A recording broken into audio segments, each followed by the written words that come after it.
Now, you got your graduate degree in acting and you've been a speech and dialect coach. How did you get from gaining all that knowledge and working in that field to then deciding you're going to author a book about power? Yeah, it was a process. Have you ever wondered what makes someone's voice sound powerful? And maybe, how you can get in on some of that power too? Well, today I'm going to sit down with the author of Permission to Speak, a game-changing guide to changing what power sounds like. Please welcome my guest, Samara Bay. Hi. Hi, Samara. I'm so glad to be here with you. I'm so glad to see you. Cheers. Cheers. Cheers. Alicyn, Wonderland, cheers. Yes.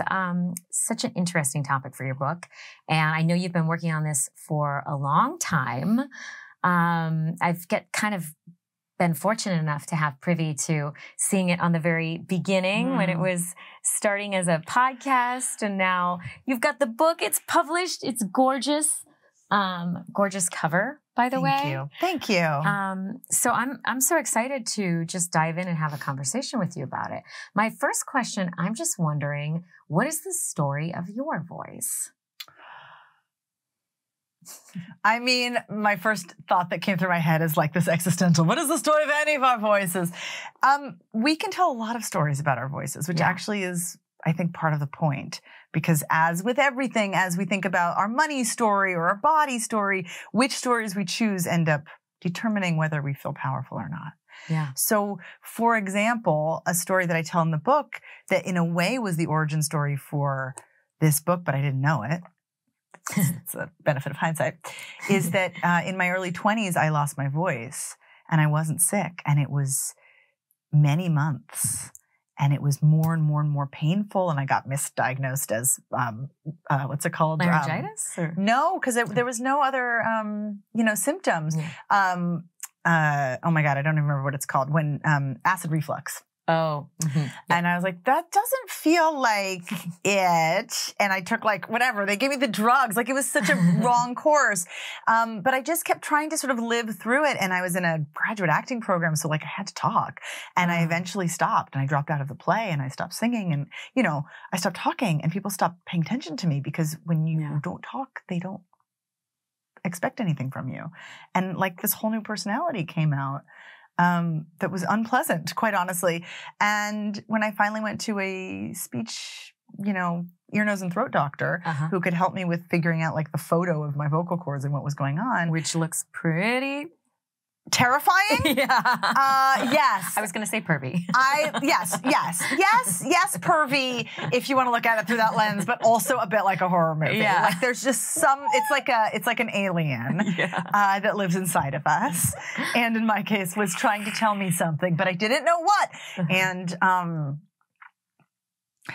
I learned so many things through that experience, but part of what I learned was that the fix for getting rid of those vocal nodules, which is what it turned out I had, was easier. It took a month going to a speech pathologist, was easier than working through the psychological part of why I might have done this to myself. Yeah. Yeah. And that's the part that has ended up being, something that connects me to my readers, but also just to everybody I've ever coached, because all of us have a messy relationship to our voice. Why did I speak habitually a tiny bit too low, which ultimately became vocal nodules? Well, we can guess. My guess is that at some point in maybe high school, maybe college, I made the calculation, but below the level of conscious thought. Yeah. That I came across as really warm and smiley and friendly, maybe girly, and that if I dropped my voice down a little bit, it would cut that. I would come across as a little more in the know, in on the joke. Don't mess with me. Professional. And it worked, I don't know about professional because I think this was even in high school, but that sense of I'm tough, even if I don't look it, was a performance I clearly put on that then felt authentic, but literally left me without a voice eventually. Yeah. It's funny because I feel like I can really relate to that. Growing up, I always thought I was an alto because I would speak with a stronger sort of lower voice than some of my peers, only to come to find out I'm actually a mezzo-soprano. I'm a top soprano. So similarly, I know. Yeah. And everybody's like, no, you've got to be an alto because this voice of yours. And back when I was acting, it was also a lot of like, oh, you'll grow into your types of roles because right now your voice doesn't match your look.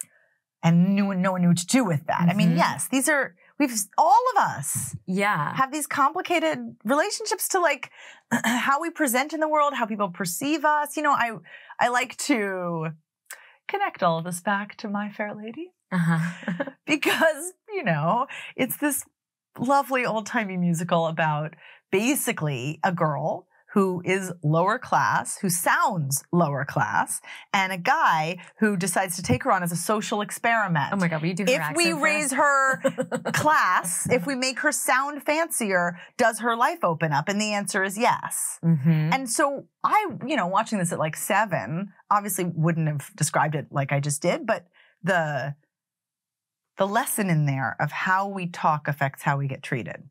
You know. We have kids that age. They're picking up on stuff.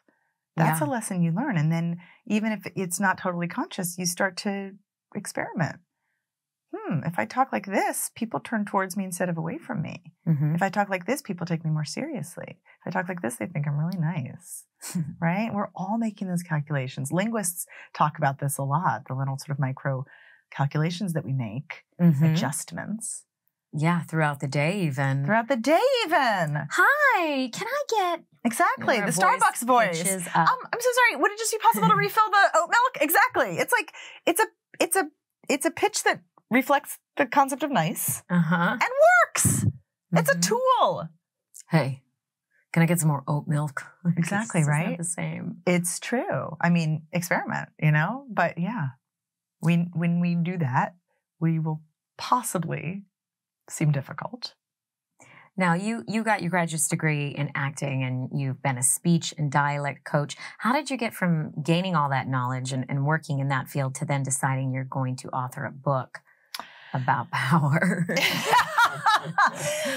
Yeah, it was a process. I mean, I have so many years of experience coaching actors on accents and on, you know, learning a specific accent for a role. Or if English is their second language, doing something in the world of general American and introducing sounds that they just didn't grow up with, really, into their mouths. And pizza. Yeah. Hamburger. Right. McDonald's. That's they know all those. They know all those. Yeah. Yeah. They're telling me how to pronounce that. I mean, there's a few ways to answer that because it really happened over many years. But there's 2 things I'll say. One is I was aware, even when I was just straight coaching actors, that the conversations we were having offset in their trailers or at dining room tables beforehand were always more interesting than just sub out this sound, sub in this sound. They were always about, first of all, what story are we telling with this character? What are we saying about their experience, their history up to this moment, but also their sense of aspiration, because that plays out in their voice. But then we were also talking about them, the actual actor there. They would have, you know, a press junket or a talk at the UN, and they'd be like, how do I sound like myself? And I'm like, yeah. How do we sound like ourselves when all eyes are on us and the camera's on and we are feeling like a scaled up version of us? And ultimately, I realized once I got involved with coaching women who were running for office for the 2018 midterms, which was a real moment of, you know, me experimenting with, is this something that applies outside of the acting world? I realized that for all of us, for actors, I was helping them sound like a character authentically, even when the cameras are like right here, you know? But for humans, I was helping them sound like themselves authentically, even when all eyes are on them, which is when all of our latent drama around our own voice story tends to come out and play and give us physical story too. Well, both, but the result is what you just did, which is that in many ways we tried to figure out how to hide. Mm. Either literally, physically trying to have no facial expression, or vocally trying to shave off the weird parts of ourselves. Maybe we know we have an accent that isn't standard. Maybe we know that we are going to get emotional when we talk about this, so we do everything we can to sound like we have absolutely no emotional connection to it at all. Which is like a great defense mechanism to hide, to be safe. But it sucks for impact.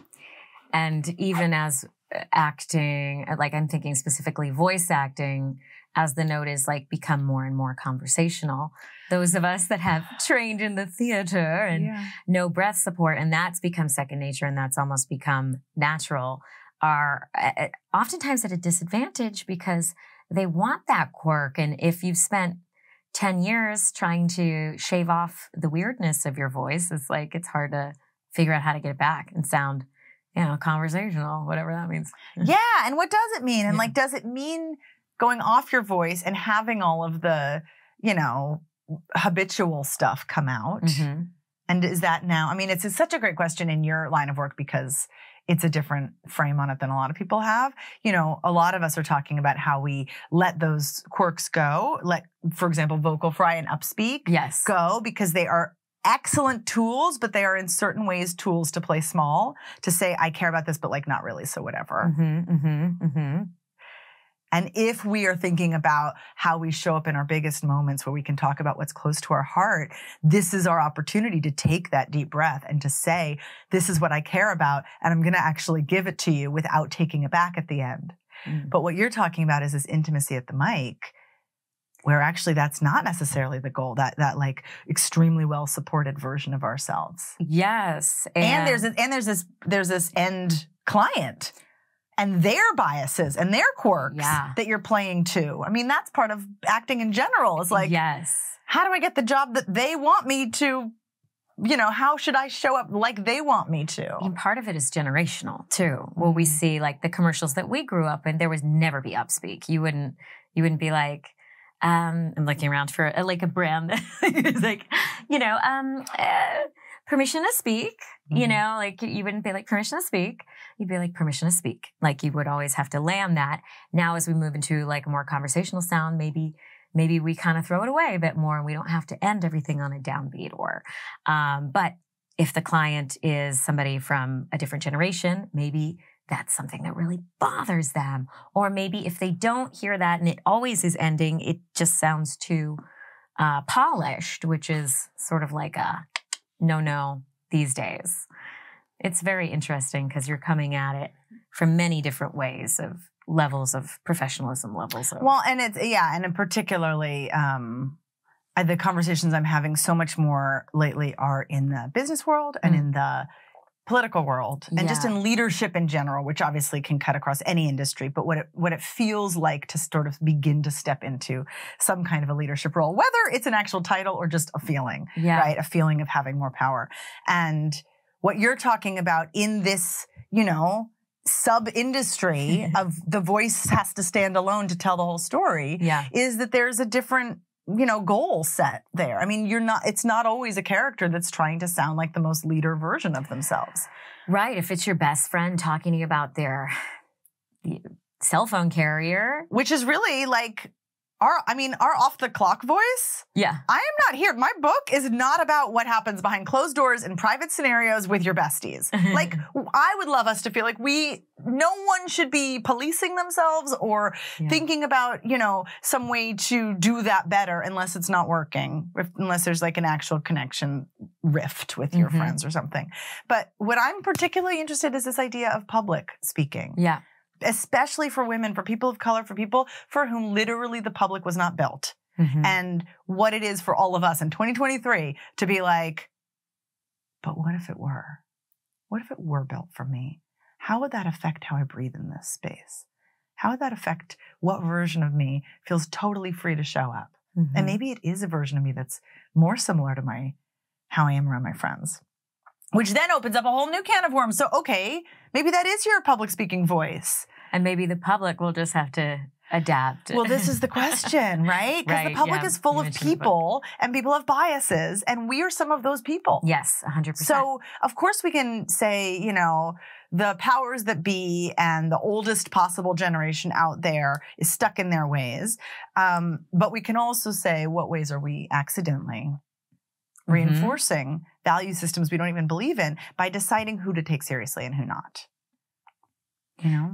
So how do you start working with a speech client? If someone is coming to you, they maybe are presenting at their company or have a talk to give publicly, a TEDx or something like that. How do you approach working with a client like that?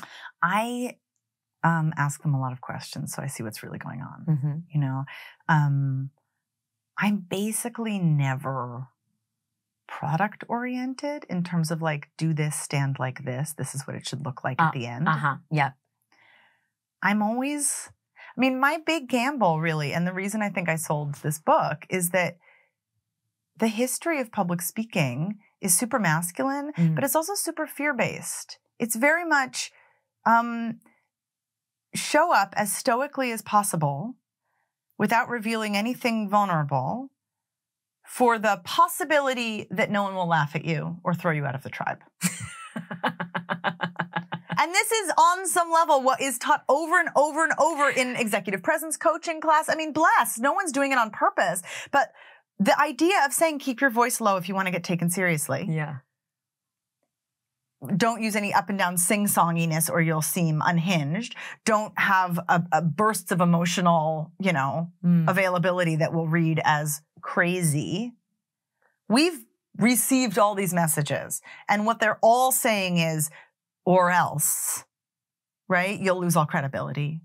And because I come from the acting world and not the public speaking world, I'm like, can we just call BS on that entire framework? Yes. Because what makes us fall in love with somebody on camera or in real life is when they reveal humanity. And humanity has nothing to do with what pitch you speak at.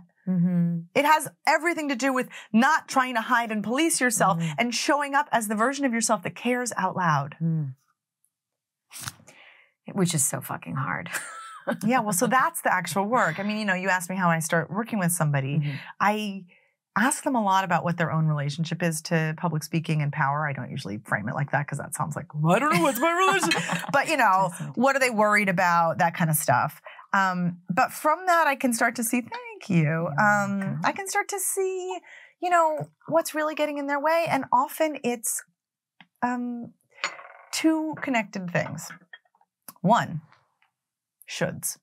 A whole history of shoulds, either from their corporate environment or from their second grade teacher. This stuff starts early. Yeah. Right? I know that I'm a person who, and then they say some not true thing that has become a part of their identity because someone said it to them 35 years ago.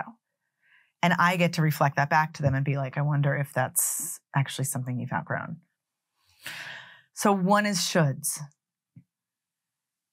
that are rattling around up there. They don't even know are shoulds until I sort of can help them tease that out.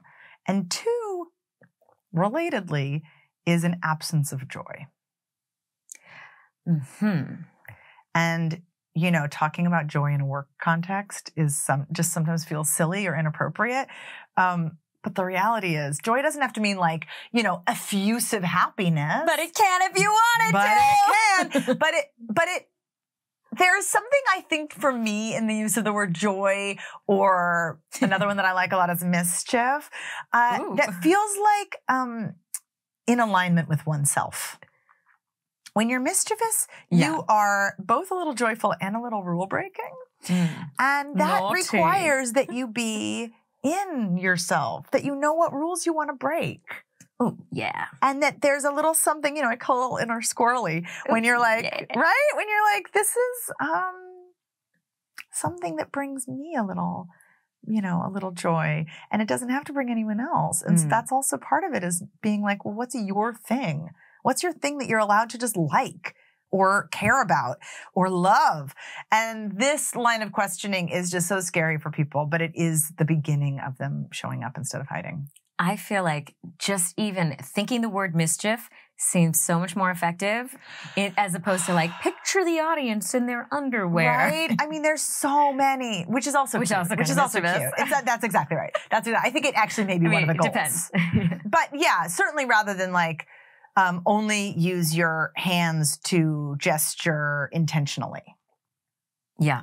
Versus bring a little mischief into the room.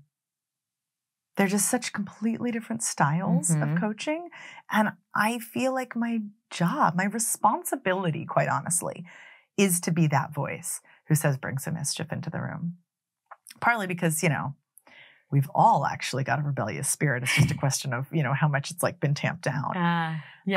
But partly because it works. I mean, bringing joy, bringing some element of delight or pleasure or twinkle in the eye even for my most serious client who's in the most serious industry, they get that. And there's something that it unlocks. And I think actually now that I say that out loud, the something is permission.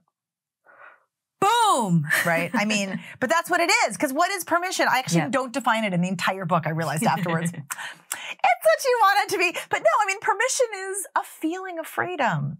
Yes. It's a feeling of inviting yourself into a space like you actually are. Like the version of you that you actually like. Do you feel like you've naturally always had that, or has it been a journey for you? I think it's been a journey. It's partly why my brain fritzed when you asked my very first question about my voice, because I have lots of we all, I think, have lots of eras, but I've been, because of my book topic, very specifically thinking about a lot of those eras. I think I had a huge amount of freedom growing up. I think this thing happened that turned into the vocal nodules and was a real wake-up call around not all habits are created equal.